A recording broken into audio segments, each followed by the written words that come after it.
Welcome to Daily Wisdom, Walking the Path with the Buddha, a podcast shared by David Roylance.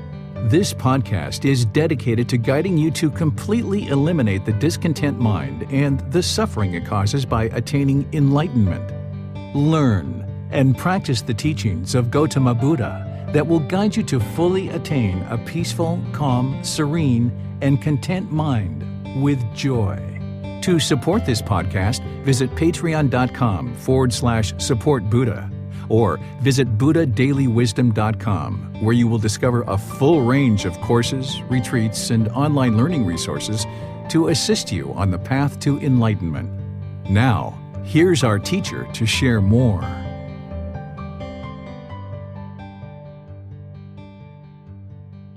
Sawadee Kap. Hello and welcome to Daily Wisdom, Walking the Path with the Buddha. Today we're going to be doing guided loving kindness meditation. This is part of our group learning program where we meet right here on Sunday and Wednesday to learn and practice the teachings of the Buddha. In this program on Sundays, we cover a chapter in this book, Developing a Life Practice, the path that leads to enlightenment. And on Wednesday, we do typically breathing mindfulness meditation or loving kindness meditation as a way to encourage each other, support each other, further our practice along, and kind of helping to motivate us in our meditation practice. Because this is an independent journey with meditation. We need to independently do the work to learn, to reflect, and practice these teachings. But we're also part of this community of practitioners where we can come together to support, encourage, and motivate each other. And here on Wednesdays, this is a place where you can come to do meditation together as a group, and also use kind of the time after meditation to ask any questions that you have related to your practice, related to your meditation practice, related to anything that you're learning, anything that you're challenged with, anything that you're struggling with. We just have an open, free-form questions about any topics that you would like to discuss as a way to help strengthen you and develop you in your practice. But it all comes down to you seeking guidance and deciding what things you need to learn. Because a teacher is here to provide guidance, but it's up to each individual student or practitioner to choose to ask questions and seek guidance. You need to have a real clear understanding about the things that you're studying, the things that you're pursuing, what are you working on in the next few days or the next few weeks, and where is it that you need help from your teacher. And that's why on Sundays and Wednesdays I make myself available, and then all through the week, of course, with personal guidance sessions and other ways of helping you guys. And on Saturday we have our Pali, Canon, and English program where you can learn with the words of the Buddha and study his actual teachings in the Pali Canon. The loving kindness meditation that we do, it's based on these rings, that we create these rings where we develop in the mind and cultivate in the mind this genuine interest in seeing all beings be well and be peaceful. This is how you transform the mind from anger, hatred, ill will, and all the lesser versions of that, any kind of aggression or hostility or frustration or irritation or resentment, even jealousy a lot of times can be really helped through loving kindness meditation. This is a way to cultivate in your mind this active goodwill, this genuine interest in seeing all beings be well and be peaceful, so that then in daily life you can practice loving kindness with all beings around you. Because if we are angry and hateful and have ill will, and we have that come out through our intentions, our speech, and our actions, it's going to affect the people around us. It's going to cause harm. So therefore, that harm is going to come back to us through us putting out anger, hatred, and ill will. It's going to come back to us in the relationships that we have and interacting with other people. So it's only when we focus on our practice and improving the condition of our mind, eliminating this poison of anger, hatred, and ill will, that we can then reside peaceful, calm, serene, and content with joy in this enlightened mental state, where we're able to interact with all beings in a very peaceful and calm way. This is going to help improve your relationships. So we're going to be doing this meditation where we're starting with I. You'll hear me say these affirmations. And when you hear that, just repeat it in your mind. There's going to be 4 statements. May I be peaceful. May I be safe. May I be well. And may I be free of all discontentedness. And then I'll move out in successive rings, kind of creating some rings that are appropriate for all of us to be meditating together. But when you meditate on your own, you should construct these rings based on your own individual life and the people that you have challenges with. And if you have anger, hatred, ill will for any people or any groups of people, you should include them in your meditation so that you can transform the mind over multiple sessions to not have this anger, hatred, and ill will, but instead loving kindness and compassion, and be able to practice that in daily life. Prior to the loving kindness meditation, I will lead you guys into breathing mindfulness meditation just to kind of prepare the mind. After loving kindness meditation, we'll do a little bit more breathing mindfulness meditation and then come out, and then that's where we'll open up for any questions that you guys have. So welcome, really pleased that you're here, whether you're watching this on Facebook, YouTube, Zoom, or any of the other platforms that we stream out to. Really pleased that you've decided that the Buddhist teachings are something that's important for your life, because as you learn and practice these teachings, it's going to only improve the condition of your mind and the condition of your life, which means that you're doing the very best thing you could ever do for this world, which is reduce any kind of harmful intention, speech, and actions and other things that you're putting out into the world. By you focusing on your own practice, you're now going to be causing less harm in the world, which makes this world a more peaceful, loving, and kinder place for all of us. So thank you all. If you would like to pull up a cushion, or if you're in a chair or wherever you're at, just make the lower body comfortable. It doesn't need to be painful or luxurious, just comfortable and stable. If you're in a chair, maybe your ankles are crossed or your feet are flat on the floor. If you're on the floor, you might just put some cushions or pillows under your rear to lessen the angle at your hip and your knee and your ankles. This will help to relax the body, but you want to keep the upper body attentive and alert. This is going to help the mind stay attentive and alert. So by keeping the muscles in the spine, the core of the body erect, this is going to ensure that the mind is active and attentive during meditation. One of the misunderstandings of meditation is that meditation should be to relax the mind or calm the mind. In fact, what we're really doing in meditation is a lot of work. There's a lot of work in meditation. The calmness and the relaxation comes in later after you're done meditating, because if you develop the qualities of mind during meditation that you need, which are right mindfulness and right concentration, while eliminating craving, desire, and attachment, if you're doing that work in meditation, surely the mind can become calm and peaceful and relaxed. But during meditation, the mind should be active, attentive, alert, should be doing the work. You should be applying the effort, and that's your practice, not just kind of zoning off in la-la land with daydreaming, but instead really doing the work to cultivate the qualities of mind that you're looking to cultivate and eliminate the certain qualities that you're looking to eliminate. So with this breathing mindfulness meditation, we're going to be eliminating craving, desire, attachment, while cultivating awareness of mind or mindfulness.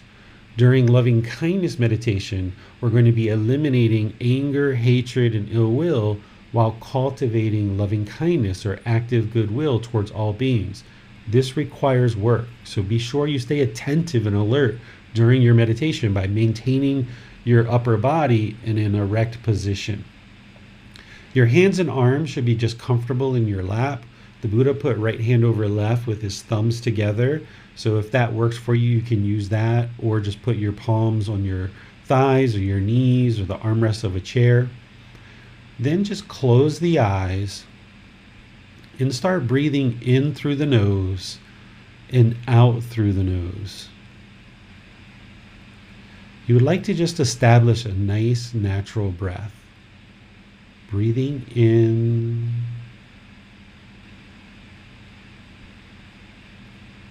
and out. Your breath isn't going to necessarily sync up with the guidance that I'm giving. This is just a reminder for you because this is your practice, your effort. But what you'd like to do is take a nice, gradual, steady breath, breathing in through the nose, experiencing the full breath, the full inhale, slow and gradual. When you get to the top of that, then a nice gradual exhale through the nose.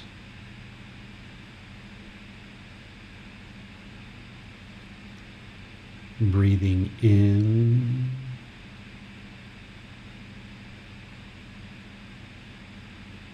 and out.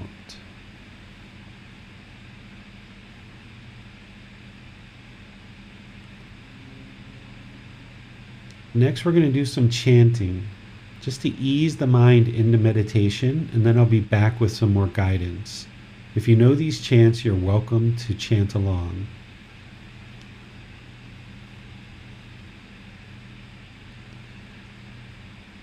Arahang Samma Sambuddho Bhagava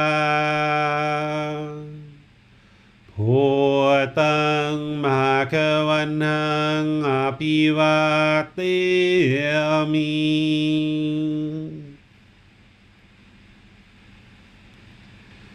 Savakato Bhagavata Dhammo Dhammang Namasami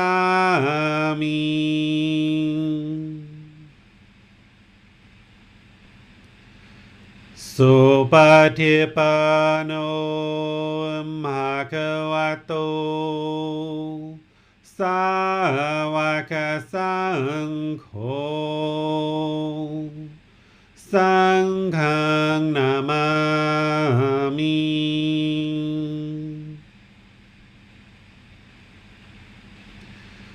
Namo Tassa Bhagavato Arahato Samma Sambuddhassa Namo Tassa Bhagavato Arahato Samma Sambuddhassa Namo Tassa Bhagavato Arahato Samma Sambuddhassa Iti piso Bhagava Arahang Samma Sambuddho Vicacaranang Sammuno Sakhato Rokavitu Anutero Purisa Dhamma Sati Satatawa Manusanang Bhuto Bhagavati.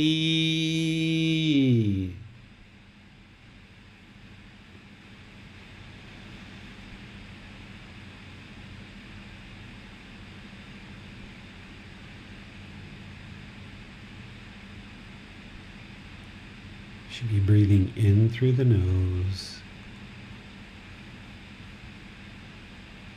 and out through the nose. Nice, steady, consistent breath. Breathing in, experiencing the full breath. Maybe a little pause at the top as you transition into the exhale. Nice, slow, and gradual.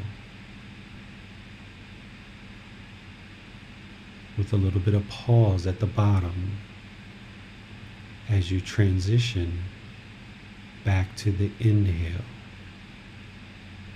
Breathing in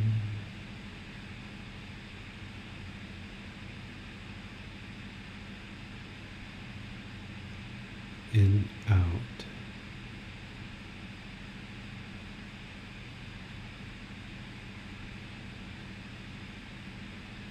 Breathing in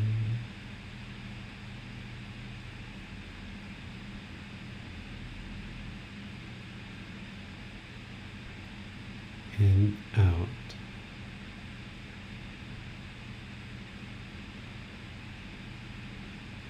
Start focusing the mind on the breath, the sound of the breath entering into the nose, or the sensation of air moving into the nose. This breath is the present moment. Train the mind to fixate on the breath. Breathing in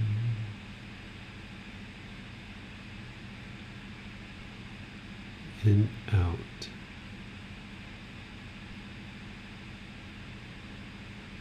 Anytime you observe with mindfulness, awareness of mind, that the mind is not on the breath,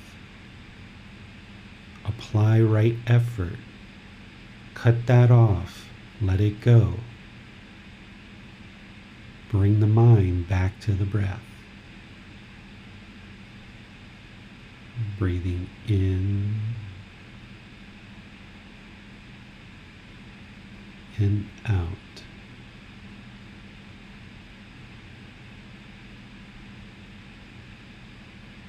When the mind is in the past or the future, that's the mind longing, it's yearning.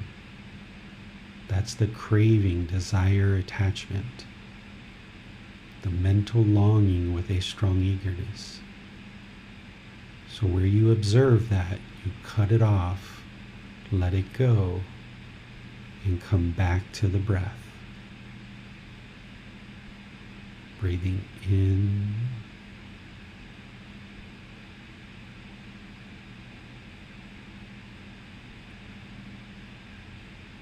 and out.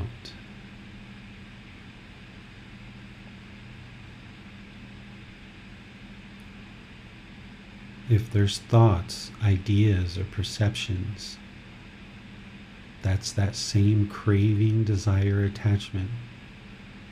The mind's longing, its yearning, has a strong eagerness to be somewhere else other than the present moment. Cut that off and let it go. Come back to the breath, the present moment. Breathing in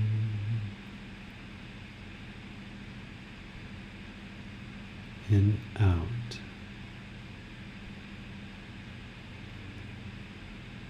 I'm going to let you do this work now so that your mind doesn't even get fixated to the sound of this voice. Instead, focus on the breath, and wherever it's not there, just cut that off and let it go, coming back to the breath. Breathing in and out.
Repeat this affirmation in the mind on the out breath.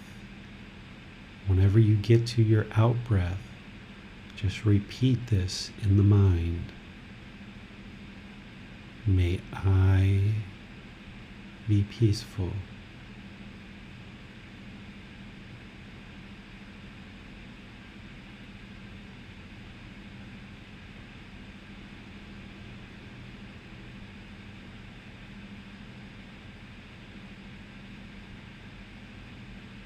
May I be well.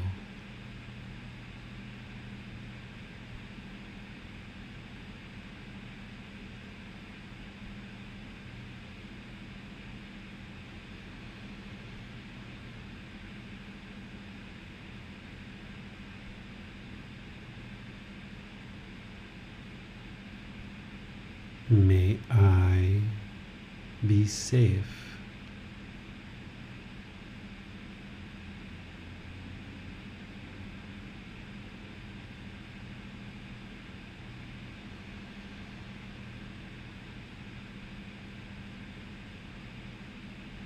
May I be free of all discontentedness and the suffering it causes.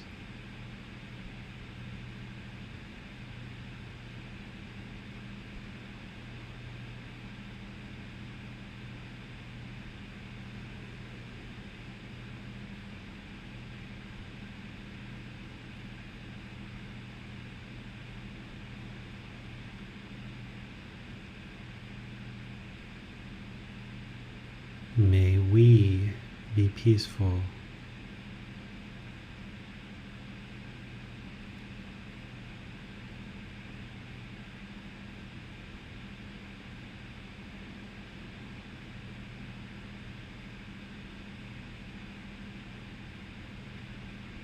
May we be well.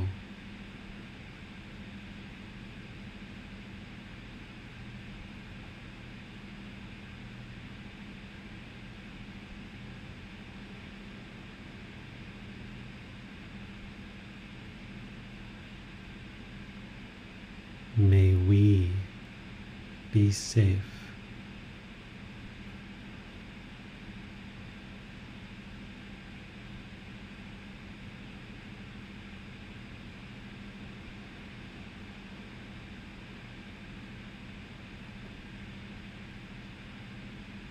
May we be free of all discontentedness and the suffering it causes.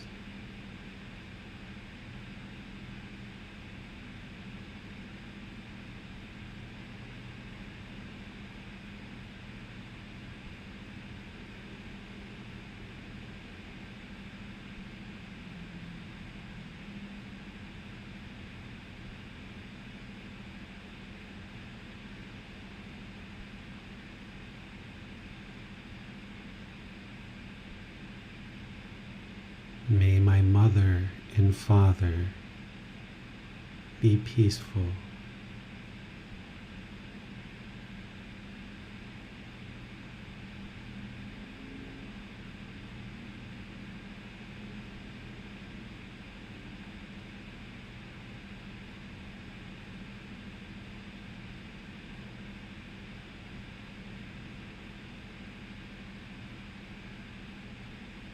May they be well.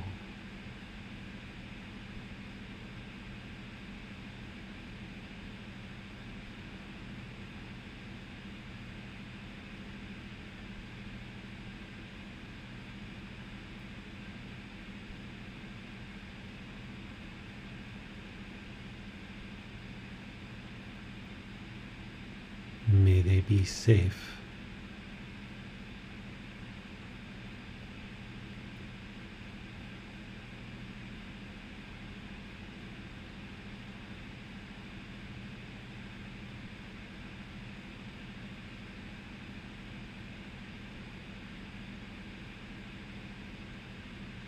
May they be free of all discontentedness and the suffering it causes.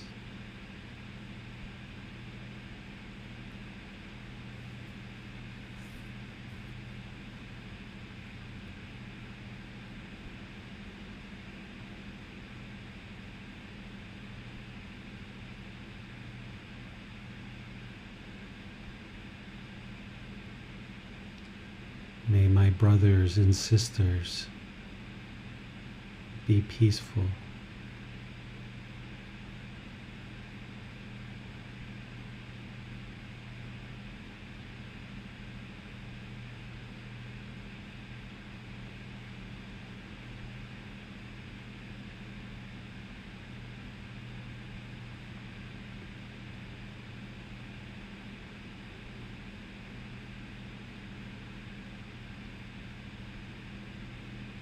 May they be well.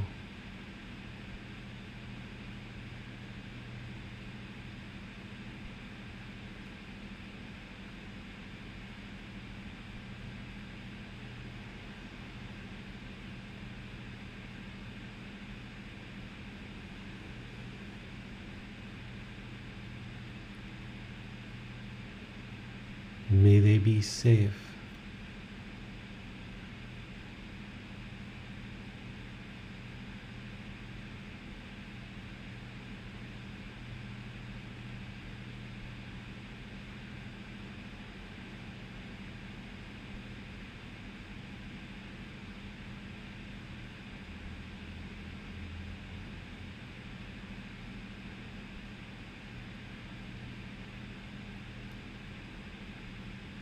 May they be free of all discontentedness and the suffering it causes.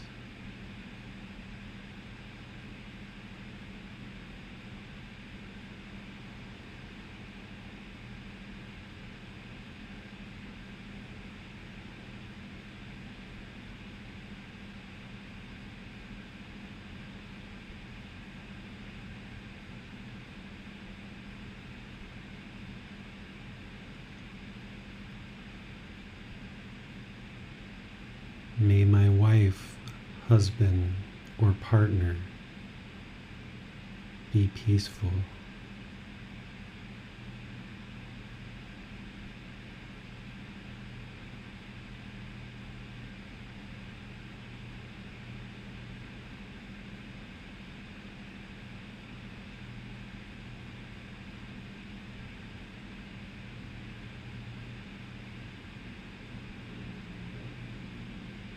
May they be well.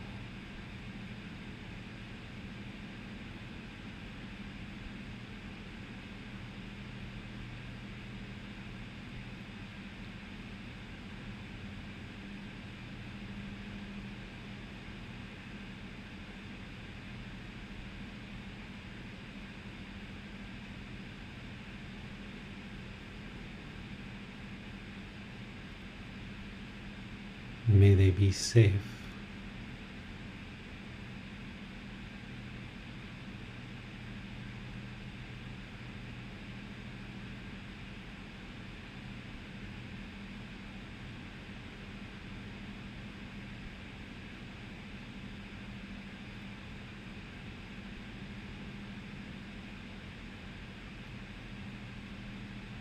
May they be free of all discontentedness and the suffering it causes.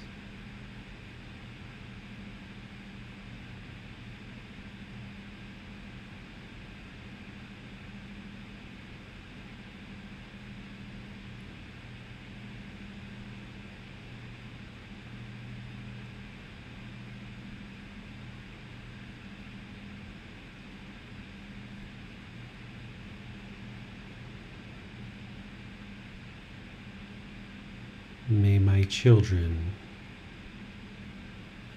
be peaceful.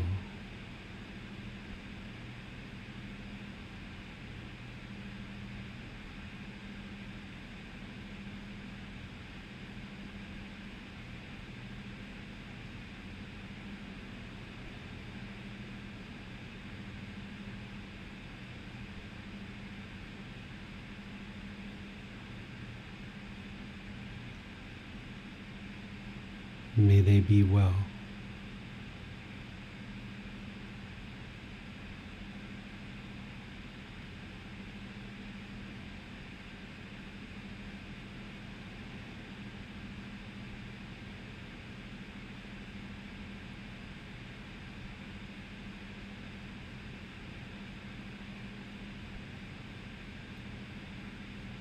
May they be safe.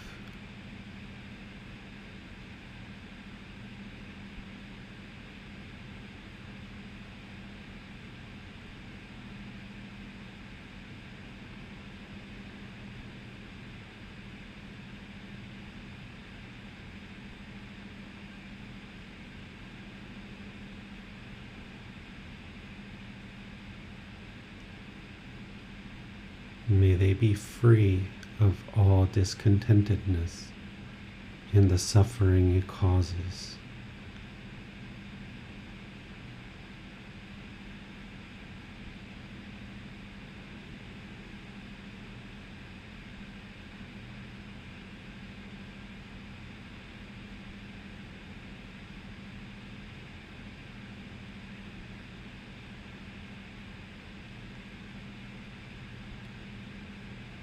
May all my extended family, friends, co-workers, associates be peaceful.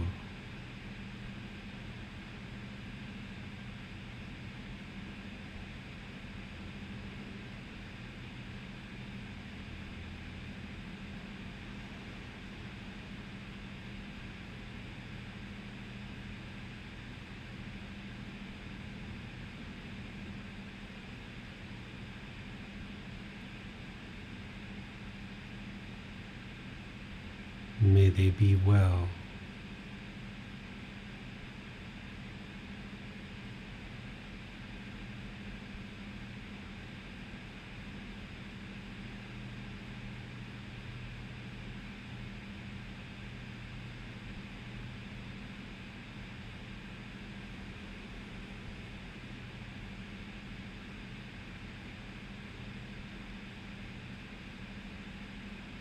May they be safe.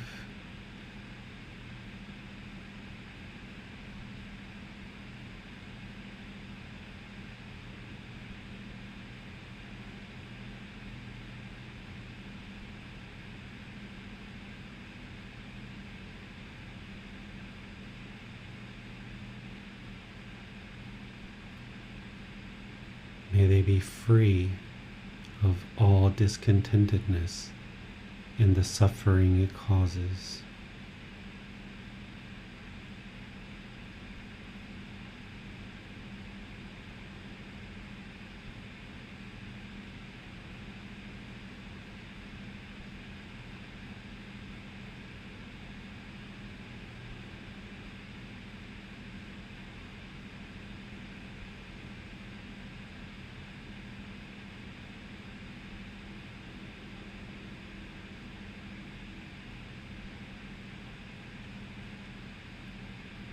May all beings, no matter where they reside, whether I know them or will never know them ever in this life or some other life, may they all be peaceful.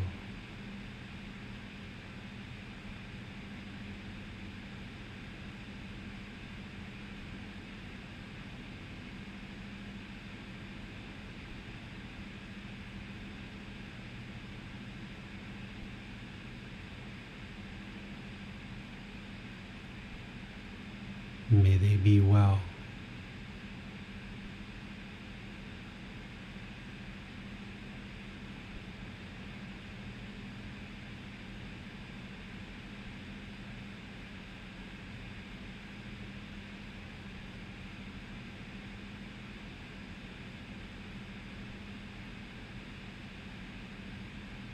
May they be safe.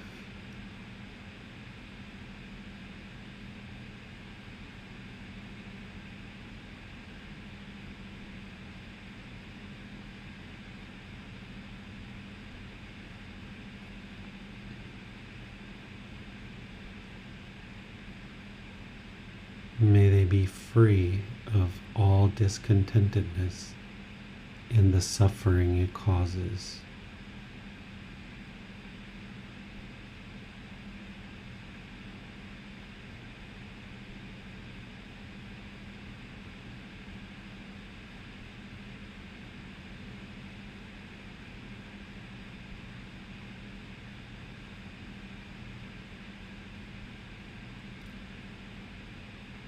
Return back to breathing mindfulness meditation, focused on the breath.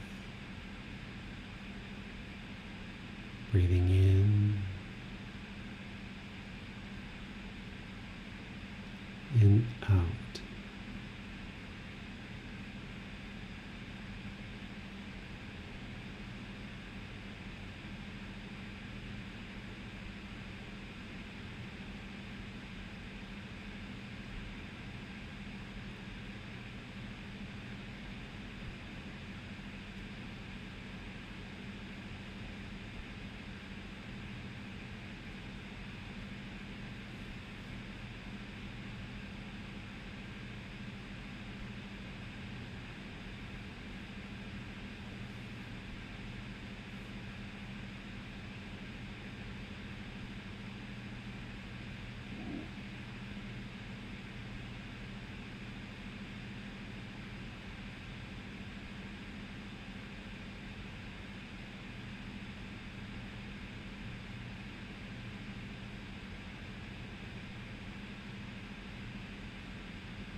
อะระหังสัมมาสัมพุทโธมหะคะวา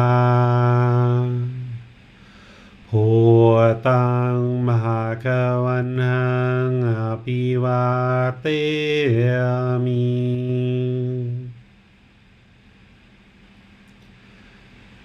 สวากขาโตมหะคะวะตาธัมโมธัมมังนามาสามิ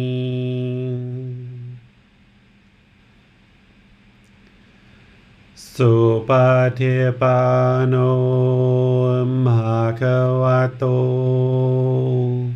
สาวกสังโฆสังฆังนามามิ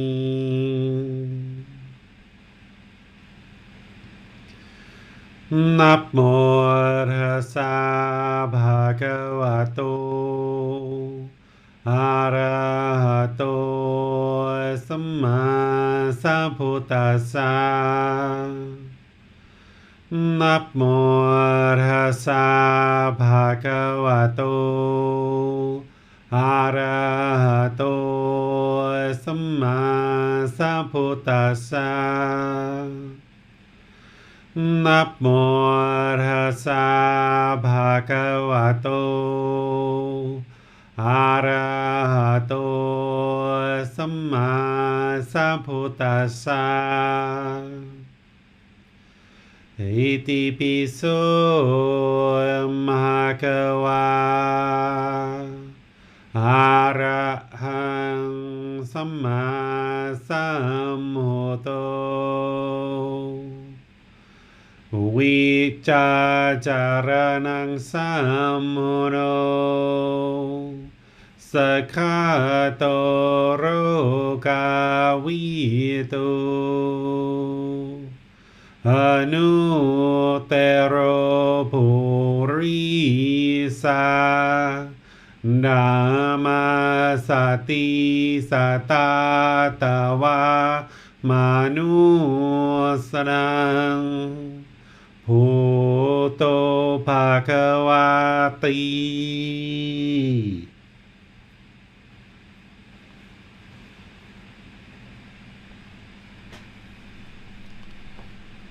Okay, if you guys would like to slowly come out of meditation. In these meditations, when I'm using different affirmations and phrases that don't necessarily apply to you, if you don't have a partner or if you don't have children, you can always substitute a different being in there. So if someone doesn't have children, but they have pets and they consider their pets to be their children, then you can put them in there. Or if you don't have a partner and you're not interested in that and you don't have one currently, you could put past partners that maybe you're holding any kind of anger towards, or you could put your friends or other people in there as well. So I try to create something that applies to pretty much everybody, but with so many different diverse backgrounds, there's going to be times where you might need to put a different being in there than other than what I'm sharing in the affirmation. So let's go ahead and open things up to any questions that you guys have. If you would like to ask a question about anything related to meditation, loving kindness, or breathing mindfulness meditation, or even the meditation that I teach on non-self and the meditation to eliminate sexual cravings, or if there's any questions you have on fears or the 3 poisons or the Eightfold Path or anything that we've been talking about or anything related to your practice at all you need to do is put those into the comment section of Facebook, YouTube, or Zoom. Our moderators will see that and be sure your question gets asked. If you're in Zoom, you can electronically raise your hand and ask any question or follow-up questions directly. Hi, David.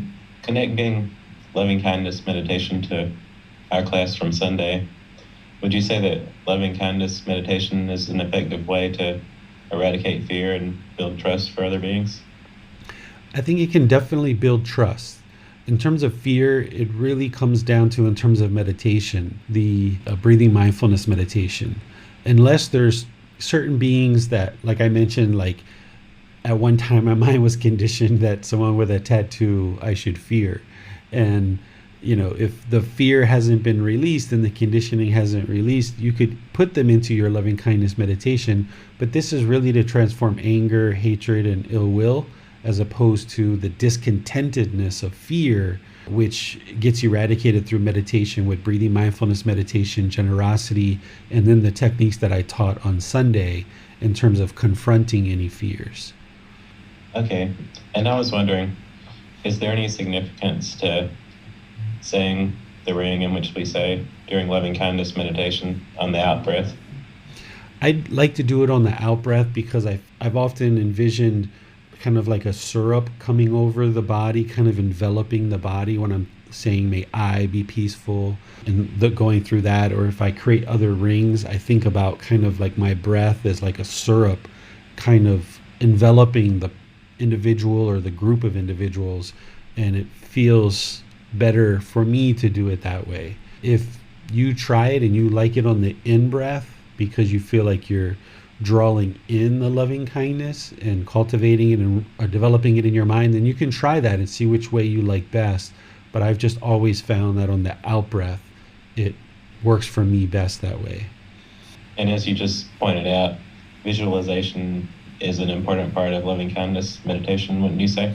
It can be, yeah, because just working with the words and the affirmations, that's usually kind of getting the meditation underway. The first 3, 5, 10 meditation sessions, you just would like to kind of get established with the affirmations.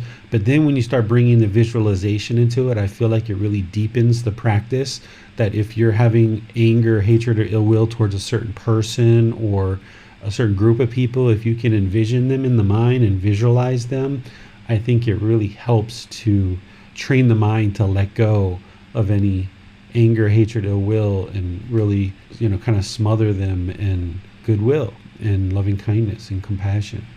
Thank you, David. Let's get a Bassam now who has a question. Thanks, James. Actually, I have a question which is not related to meditation, but I wanted to ask about, it seems that the human mind uses logic in most situations. So if or when I meet something I like or I prefer, the mind is interested to have this situation or this person or even this conditioned object forever. So here the mind uses logic. The mind can see that this thing is preferable. So I want this forever. On the other hand, something which I do not prefer, so I'm trying to avoid the situation. So again, here the mind uses logic. Why can't the mind see the impermanent nature in everything? Why is the mind, let's say, most of the time is muddled? If it can use logic, why the mind can't see true reality? Okay, so what you're calling logic, I'll call wisdom. The mind doesn't have the wisdom. It has this ignorance, this unknowing of true reality. It doesn't realize that these things are impermanent, and it's craving permanence. So it has this ignorance, and then there's this craving where it wants things to be permanent because it feels like if it just holds on and it gets permanence, that's what it is going to take in order for it to be satisfied. But it's a delusion. It's the ignorance of the mind not realizing that these things are impermanent and it can't hold on to these things permanently. So while the mind might understand the universal truth of impermanence intellectually, it's not until a practitioner has deeply soaked it into the mind through reflection and through practice that the mind comes to understand impermanence. And this is why I bring it into conversations frequently. So when Zoom is having trouble or the live stream's having trouble, I'll say, oh, there's impermanence. I heard Manal say that on Sunday with Bassam's internet connection. She said, oh, Bassam's having some impermanence. So when you start incorporating it into your language and your thought patterns and you start seeing the impermanence everywhere around you, it gets soaked deeper and deeper and deeper into the mind, and you develop what the Buddha calls perception of impermanence, that you just observe that everything and anything pretty much, except for unconditioned objects and thoughts and feelings, are impermanent. So if you can soak it into the mind, when you're walking down the street, you see a crack on the sidewalk, impermanence. You're walking down the street and it's really hot out, but then the clouds cover the sun and it gets a little bit cool, impermanence. The wind is completely non-existent and then the wind starts to blow, impermanence. You look at the human body and as it's aging, impermanence. And if you just keep doing that with the mind over and over and over and soaking it into the mind, then it slowly starts to realize that all this stuff is impermanent and it doesn't make sense to hold on to any of it. And what the mind then slowly starts to realize is anytime that it does hold on to something, it causes itself to be discontent. And it's kind of like stabbing yourself with a knife. And the mind starts to realize, I'm not interested in doing that anymore. I've been doing that this whole life. I've been doing that the lives before this, and it's just led to constant discontentedness. And now that impermanence is deeply soaked into the mind, and now that you see more and more clearly that you're causing all the discontentedness because the mind's craving permanence, with this gradual training program underway, the mind slowly lets go, realizing that it would be like stabbing itself with a knife if it latches onto anything and tries to keep anything permanently. But this is a very slow process. You can't learn impermanence one day and release everything the next day. And this is the struggle that people often have on the path, because they understand intellectually all these teachings, but yet they can't quite practice them 100% yet. And the mind wants to be somewhere that it's not. So the answer to your question, Basim, is ignorance and craving. That's why the mind is lacking the wisdom, and anything that it sees that's agreeable, it wants to hold on to that permanently because it gets those pleasant feelings. Anything disagreeable, it's repulsed by that and it wants to push it away or have aversion. And this is just being caused by the mind's craving for permanence. It's being caused by the ignorance in the mind. And the antidotes here are generosity to eliminate that craving, desire, attachment with breathing mindfulness meditation, and then wisdom, which is going to antidote the ignorance. Okay, so impermanence, for example, is everywhere, but the mind, when it is unenlightened or muddled or doesn't know true reality, cannot see impermanence, which is really everywhere. So maybe the mind didn't get the required wisdom to understand true reality because it has wrong perceptions. So what is the difference between wisdom and wrong perceptions, or between wisdom and assumptions? I'm always having some assumptions which are not true. That's why the mind is still muddled or doesn't know true reality. Yeah, the wrong perceptions are the ignorance, delusion, confusion, unknowing of true reality. That's the wrong perceptions, or misperceptions, or distortions of reality. So even though intellectually you've known now for a year or more about the universal truth of impermanence, it hasn't been deeply soaked into the mind to be able to practice in a way where you're able to let go. So you've let go of some things and your mind has gained peacefulness in some situations, but in other situations, the mind is still holding on. It hasn't let go yet. And that's why I talk about it as this layering effect, this onion, that you're pulling back all these layers. The outer layers of an onion will kind of fluff off pretty easily, but as you work deeper and deeper into the core of the onion is a lot tighter and it's harder to peel apart. So as you get further and further into your practice, the attachments that are still around when you're in that second, third stage of enlightenment are much deeper, and they've been held on to the longest, and those are oftentimes very challenging to let go of. And these are typically like mom, dad, life partners, children. Those are usually the ones that are kind of like the hardest ones to let go of for most people. Okay, so one step back. Without knowing about these universal truths, there is no way for the mind to know true reality. So this means that there is no way for all humanity to reach that peacefulness of mind. In my opinion, the Buddha's teachings are the path to enlightenment. While we've got other traditions out there, and there's lots of other teachings that are out there, while they talk about things that are similar, like Jesus talks about the Holy Spirit, and other traditions talk about nirvana or enlightenment or things like this, I don't know those teachings, and I don't understand how they would lead to enlightenment, because some of these traditions, while they're talking about enlightenment, they actually talk about a self, and that a self exists. So based on what I know from the Buddhist teachings, and based on what I observed and what I've experienced, I don't see how these other teachings could lead to what we call enlightenment, even though I see some similarities, even though I see a lot of commonalities. I don't see it just because I don't have the experience of getting to enlightenment through Jesus Christ's teachings. And Jesus Christ himself wasn't enlightened, so I don't see how his teachings could lead to enlightenment. When I hear and I watch and I observe other teachers, I'll watch their videos on YouTube sometimes from other traditions. When I hear them talk about enlightenment and some of the very key things that they talk about having like a desire for the self, and they talk about that's important to reach to enlightenment.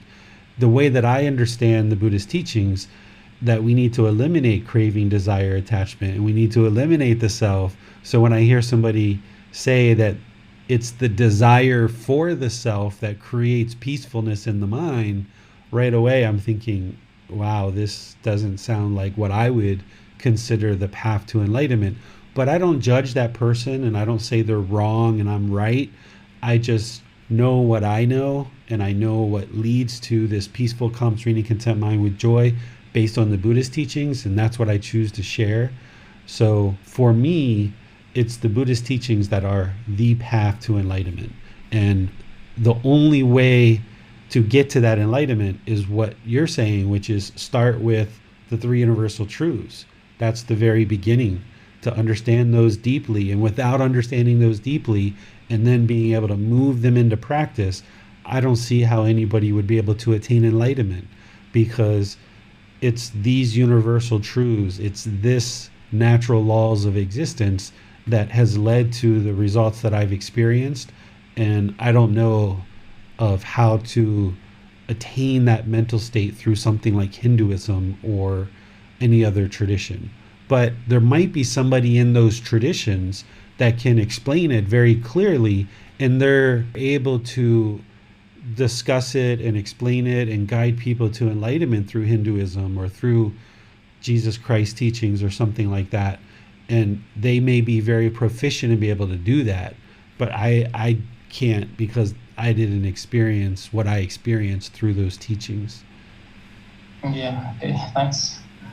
I was wondering, David, you mentioned soaking impermanence in the mind, and would you say that can also increase our appreciation of the everyday life, of knowing that our life is impermanent and appreciating it, and knowing that the sunlight is impermanent and appreciating it? Yeah, because, when the mind's going around craving permanence, it gets so angry about everything. It wants things to be its way, and it's, what do we say? Come hell or high water. It's just like blazing a path, knocking down trees, burning up the forest. And somebody whose mind is very defiled and very polluted is just having a horrible go at life, and in their mind it's everyone else's fault. And that's the real unfortunate part of it, is that when your mind is so defiled, you don't even realize how defiled your mind is, and you're just blazing fire, you're knocking down trees, and you're blaming it on everyone else, rather than just realizing that, hold on a second, you have the ability to completely remedy all of this stuff, and exist in this world with such peacefulness, a peacefulness that you've never even dreamed possible.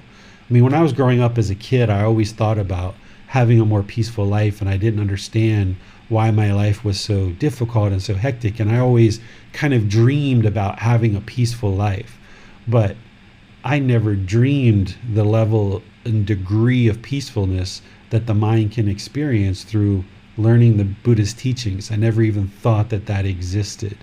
And that's why you can't really 100% explain enlightenment to somebody who's unenlightened, and for them to actually understand it in the unenlightened state. The only way that they can truly understand enlightenment is to experience it. As you share the teachings with them and help them see little by little by little what the teachings are, as their mind starts experiencing more and more enlightenment, then they start to understand what enlightenment is. So no matter how much I write in a book, no matter how much I teach about what enlightenment is, people aren't going to understand it until they actually experience it. And this is why the Buddha taught, when people would disagree with him or people would say that his teachings, weren't what they were, he would say, okay, come investigate, come examine. It's only when you come and look for yourself that you're going to be able to see the teachings clearly. So yeah, you can appreciate the peacefulness of the enlightened mind. The more and more the mind becomes enlightened, you'll appreciate all things in the world so much more. But it can be a real challenge to get there, and a real struggle, especially when the people around you aren't practicing. That can be a real challenge for you. But that's part of your practice, is learning how to exist around people who aren't practicing. That's a really important aspect of these teachings, is because not everyone's going to be practicing in this world. So if you've got a partner or children or friends or coworkers who aren't practicing these teachings, they're like little teas for you. You're learning something through that experience. And while it's very uncomfortable for your mind to go through it, you're actually learning something, and they're actually helping you become more enlightened. Because if you have a partner, for example, that's very angry and very aggressive and very hostile and totally opposite of what these teachings are, you're having to train your mind each individual day and each interaction with them to be peaceful, calm, serene, and content with joy, even in a situation where somebody is so angered or hostile or aggressive. So you're actually learning a tremendous amount, and they're helping you to train your mind without them even realizing it. So when you start looking at it that way, you can stop being so angry with your partner about being so angry, and you can just be like, oh, okay, here's an opportunity to practice. They're being hostile, they're being hateful, they're using wrong speech. Okay, well, let me kind of, really bring my practice through and figure out how to navigate the situation through these teachings. And you can really appreciate all the things that are going on around you as ways for you to learn and grow and deepen your wisdom. I suppose it's great practice in learning to accept what is, because that is simply an element of what is. And if that was different, then there would be another element that the mind may latch onto to become discontent if one is not accepting of what is. Yeah, all the things that are going on around us are all a result of our decisions. Every single thing. So if our kids are disrespectful to us, that's because of our decisions, that we didn't teach them respect growing up. And maybe we didn't model it as parents so that they could see it, and then we didn't teach it to them. Or if our partner is very aggressive or one way or another, this was our decision to be with this partner. So all the things that are around us in our given life, our coworkers, our house situation, our income, our finances, everything is as a result of our decisions. And when you realize that, rather than feeling disgruntled and upset that maybe we made some bad decisions in the past, instead it's very empowering, because if our decisions is what led to where we are today, then it's our decisions that will lead us out of where we are today too, that we can improve our decision making, and through the wisdom of the Buddhist teachings we can make wiser and wiser decisions. And to me, I always found it very empowering that oh my goodness, my life is this way because of me. And as soon as you realize that, it's like, wow, so if I created all this mess, that means I can clean it up. It's just a matter of gaining the right wisdom to clean it up and being patient to allow that wisdom to come into my life and for me to execute decision after decision to clean it up. Is it accurate to say that the discontent we feel is in some way just an invention of our mind? Did you say a dimension of our mind? An invention almost? We're essentially creating it? Oh, yes, we are absolutely creating the discontentedness. That's our karma. That's the result of our decisions. Because the mind still has ignorance or unknowing of true reality, it still has craving, desire, attachment. And because of that craving, desire, attachment, we haven't done the work that we needed in order to eliminate the discontentedness. But that's the beauty in this practice, is the more that you learn and you work to eradicate it, then you see the results for yourself. So you know you're headed in the right direction. That's why nothing in the Buddhist teachings is based on belief, because you can see that 3 weeks ago, the same thing happened and I was so frustrated. But now, wow, I feel nothing. That's quite liberating. Or 3 months ago or 6 months ago, this same thing happened and I was so angry and frustrated, but now I feel nothing. I feel so peaceful. And that's how you can see the truth for yourself, that these teachings are leading to liberation of mind. So it's just a matter of continuing to learn, continuing to apply the teachings, staying determined, staying dedicated, staying consistent, staying diligent, where sometimes the mind, why am I discontent now? Well, you already know. So a lot of you that are starting to come to me for guidance that I know you've been studying for a while, what you notice is that I've stopped kind of telling you what's wrong and I've started asking you questions. So sometimes someone will write me that I know has been studying with me for a while and they're like, I'm so sad, today I'm so sad. I don't understand why I'm so sad. Can you help me? So rather than just say, oh, it's craving, desire, attachment, you've got to identify your attachments, and that's your red light on your dashboard. And when you identify those, you need to put a plan together to eliminate it. Instead of going through all these things and, explaining everything, I will ask them questions. What causes sadness? And they'll reply back, craving, desire, attachment. Okay, so once you see that sadness as discontentedness and you know it's craving, desire, attachment, what's the next step?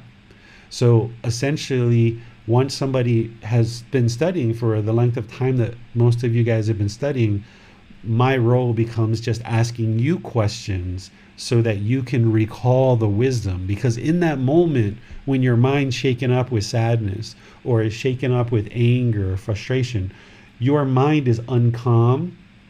So therefore, you're lacking mindfulness or awareness of mind. You're lacking concentration. So you're not able to access your wisdom. So what I'm doing with the guidance that I give to people after they've been learning for a while is, now that they're calm, they're kind of relaxed, I just ask them questions and they can go through and they can see, wow, I do know this. And it's just a matter of them recalling the wisdom and applying it. Because when your mind's shaken up, you're not able to access that wisdom. So that's why it's so important when your mind's shaken up to take some time, relax, take a few hours, a few days. You'll be able to figure it out. But where you have trouble, you reach out to your teacher and ask for help. Because all of this discontentedness, you can eliminate all of it. Every single problem that you're experiencing in life, you can eliminate all of it. And instead of problems, you're going to have challenges. And these challenges, you'll be able to apply your calm mind, your mindfulness, your concentration, your wisdom, all of these other steps, and you'll be able to address every single situation that occurs. Your mind can just peacefully work through the challenge.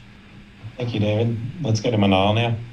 Hi, Teacher David. So I was wondering about the 8 precepts.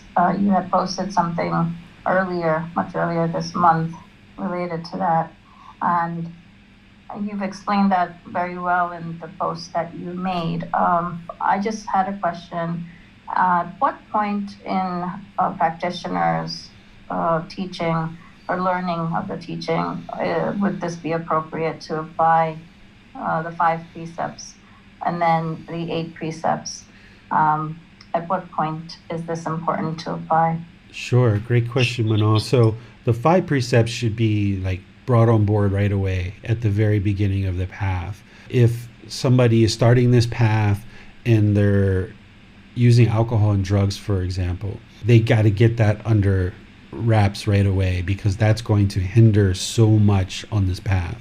Or if they're lying or they're stealing or they're killing or sexual misconduct, that's oftentimes like 5 easy things that you can just dedicate your time to. And before you even jump on the Eightfold Path, for example, if you understand that cleaning up your practice is what you're working towards, really diving in and sinking into the 5 precepts right away from the beginning is going to significantly reduce any unwholesome results that you're experiencing. So that should be like right at the beginning. The additional precepts, those are going to be by choice. And what I'm thinking about is like the 3rd precept. The 3rd precept changes for the 8 precepts. Instead of just not committing sexual misconduct, which is part of the 3rd precept in the 5 precepts, in the 8th precepts, it becomes abstaining from sex 100%. Now that requires a lot more work. And if you're in a relationship with a partner, it's going to require you to understand their needs and work with them, potentially, if they're not on the path and interested in the same things you are. So that's really going to be based on your own practice and your own development of deciding you're ready to let go of sexual contact, and consulting with your partner and working through their needs as well, because you have to be attentive to that.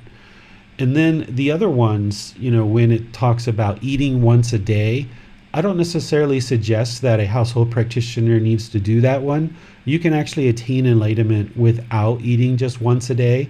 That's mainly for the ordained practitioners who they don't really have any other responsibilities but to learn and practice these teachings.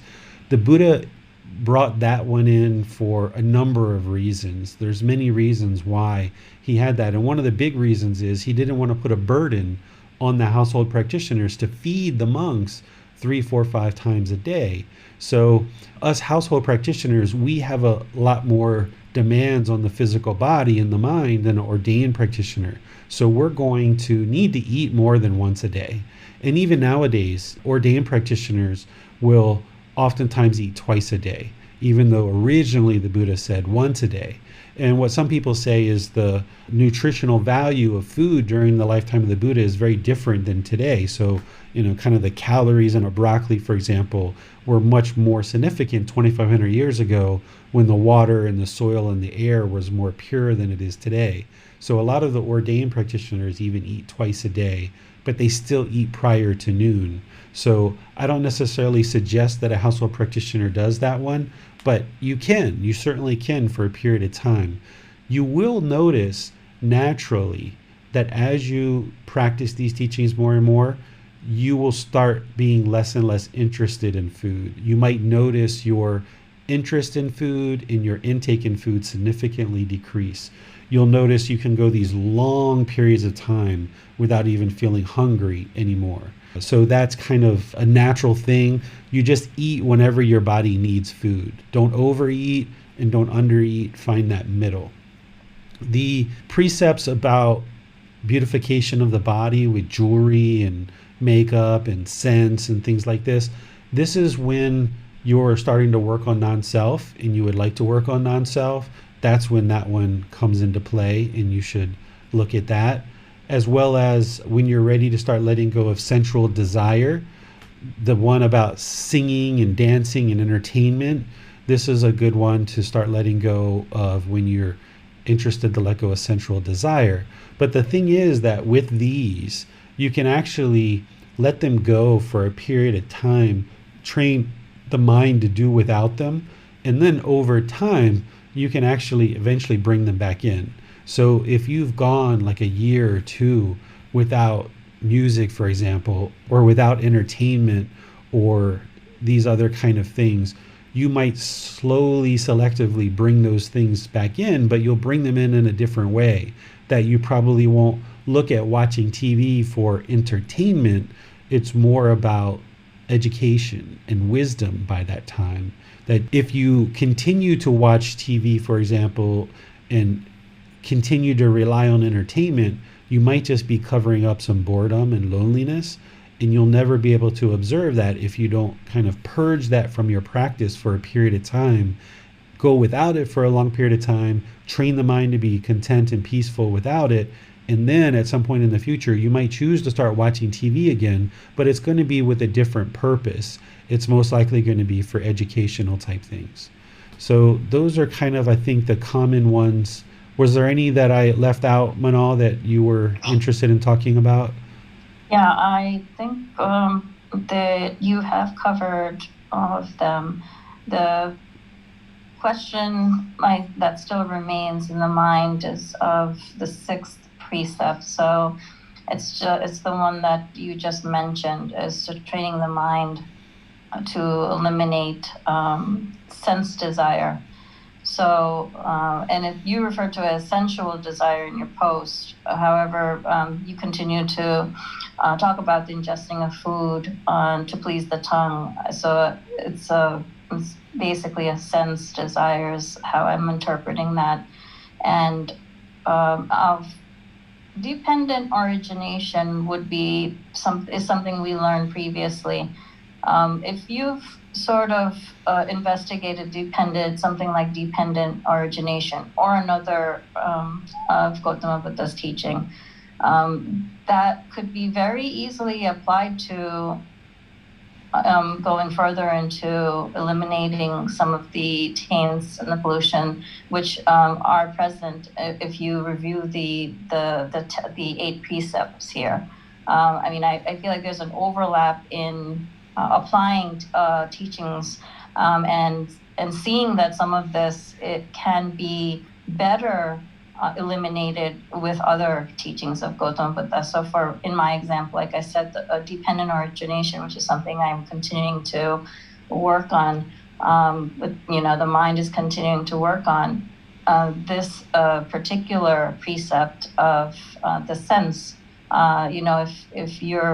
it's something that I find challenging for myself personally. So would you agree that, kind of absorbing teachings from other places can also be one of the ways in order to go ahead and fully and completely understand the 8 precepts? You mean other places in terms of other places within the Buddha's teachings? Correct. So the 8 precepts, in order to understand them, you need to understand the 10 fetters, right? Because all of those precepts are actually helping you to eradicate the 10 fetters.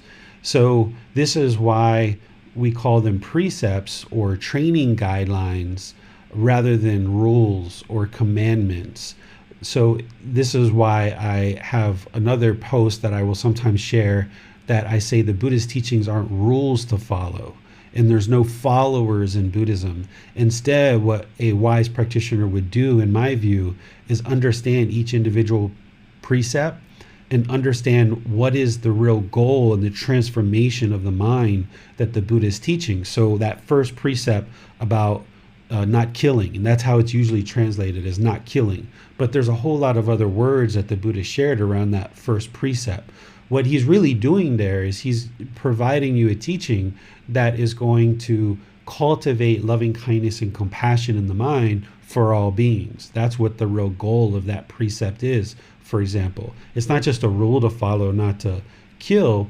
It's cultivating this loving kindness and compassion in the mind, eliminating anger, hatred, ill will, because if we have anger, hatred, ill will towards any beings, then it's going to produce unwholesome results for us. And one of the most unwholesome things we could ever do to another being is kill it. So that's why the 5 precepts are designed around each individual aspect of the mind that the Buddha is teaching to train the mind to eliminate and eradicate certain unwholesome qualities and arise wholesome qualities. So to me, dependent origination doesn't have anything to really do with the precepts. For me, what I get out of dependent origination is the whole sequence of events that occurs that creates rebirth in the world. That's why it's called dependent origination. How do beings originate in the world is it's dependent on all of these things. And that's how the Buddha explained why we're stuck in the cycle of rebirth as unenlightened beings is he explains it through this whole dependent origination. It's the culmination of the natural law of Gama and how ignorance leads to rebirth, aging, and death, and this whole massive amount of discontentedness. Okay, I'll investigate that further. If I have other more specific questions, I'll address them to you. Sure. And you might hear people refer to sensual desire, sense desires, sensual pleasures, or sense pleasures. You'll hear these different words being spoken at different times. I tend to kind of standardize on a set group of words because I think it's easier for people's minds to understand the teachings and apply them. So I tend to use sense desires or sensual desire, but you might hear these other words that are all pointing to the same thing, which is the mind trying to please itself and experience pleasant feelings through the six senses. That's what sensual desire is. And that's the whole craving, desire, attachment, is the mind is craving through these six senses. It's longing. It has this strong eagerness through these six senses, wanting pleasant feelings. And that's the whole number one problem that the Buddha discovered. And that's one fetter that's in the mind, one aspect of the pollution of the mind. It's a significant one. That's why we refer to it as sense desires, sensual desires, or sensual pleasures. And sexual contact is one of the most extreme, the strongest sensual desire that most people tend to have. Thank you, David. That seems to be all that we have for today. Okay. Well, thank you guys for joining our little session here to do some guided loving kindness meditation and see any questions that you guys have. Remember, as questions come up, you can put those into the Facebook group as a post. You can ask questions in any of these online classes on Sunday, Wednesday, and Saturday. You can send a private message to me if you'd like and ask any questions that way, or you can schedule a personal guidance session. All of this is offered openly and freely for you to be able to get guidance, because all these resources that are being shared with you, the books, the audiobooks, the videos, the podcasts, all these different online classes, this is all content for you to learn and absorb based on what you feel is important for you in your practice, because everybody's progressing at their own pace. And then you reach out to your teacher as you need help, because it's an independent journey. It's an independent practice, and you've got to actively work through the path to enlightenment and engage your teacher as you need and when you need. And that's completely your decisions. On Sunday, we're going to be in chapter 18 of the book, Developing a Life Practice, The Path That Leads to Enlightenment. This is the chapter that's titled God's Creative Actions. You Have Free Will. This is going to help you to understand how to pursue this path of liberation or enlightenment with a relationship with God, if that's what you choose, or without a relationship with God, if that's what you choose. There's no right or wrong in this. Some people prefer to not have a relationship with God, and you're not required, and it doesn't need to have a relationship with God in order to liberate the mind to attain enlightenment. So I'm going to teach you how to do that through that particular chapter and through the class on Sunday. But there are some people who prefer to have a relationship with God, but based on the teachings that they've received in other traditions, they've actually kind of really made it very difficult to have a relationship with God, because there's this fear that is being taught in some communities in relationship to God. There's some communities that teach to pray and ask God for things, which is craving, desire, attachment. So what I'm going to do is knowing what's being taught in a lot of different communities related to God, I'm going to help you see how you can very clearly have this practice of this path to enlightenment while maintaining a relationship with God, but you're going to need to think about some things in a different way than you've probably been taught in other traditions. And if you're not interested in having a relationship with God, then that's great too, and I'll show you how to do that as well as part of our class on Sunday. So have a lovely rest of your week. If any questions come up, feel free to reach out and let me know. In the meantime, be sure to be polite, kind, friendly, and respectful to everyone, every interaction that you have. And if you can't do that, it's better just to remain quiet so that you're not causing any harm to anyone, and therefore you won't cause any harm to yourself. This will help you extinguish any unwholesome karma, that you're not putting out any harm through your intentions, speech, or actions, or any other way that you might cause harm in the world. So it's better to just remain quiet if you can't be peaceful, calm, serene, and content with joy, or if you can't be polite, kind, friendly, and respectful to all beings. So I'll see you in our future class. Take care. Have a lovely day. Sawadee khap. Thank you for listening to this podcast. To provide support for this podcast, visit patreon.com/support Buddha. To access more teachings, visit buddhadailywisdom.com. There, you will discover a full range of courses, retreats, and online resources to assist you on the path to enlightenment. Remember to establish a daily, consistent meditation practice, along with learning and practicing these teachings. A well-developed meditation practice is the foundation in which to train the mind to attain enlightenment.